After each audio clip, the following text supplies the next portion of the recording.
Ito yung Island Museum.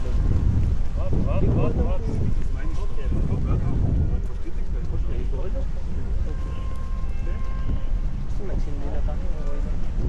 Ito lang yun. Yan lang. 24 euro. Hindi itong lahat.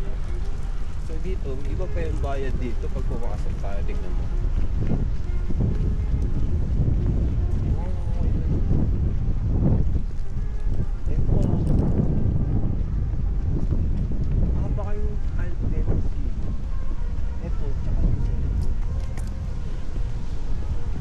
Ewan ko, ano mo makikita ng mga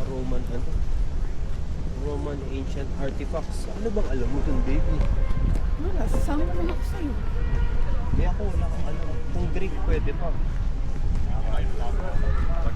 Sa Roman, wala akong alam. Natatay ka.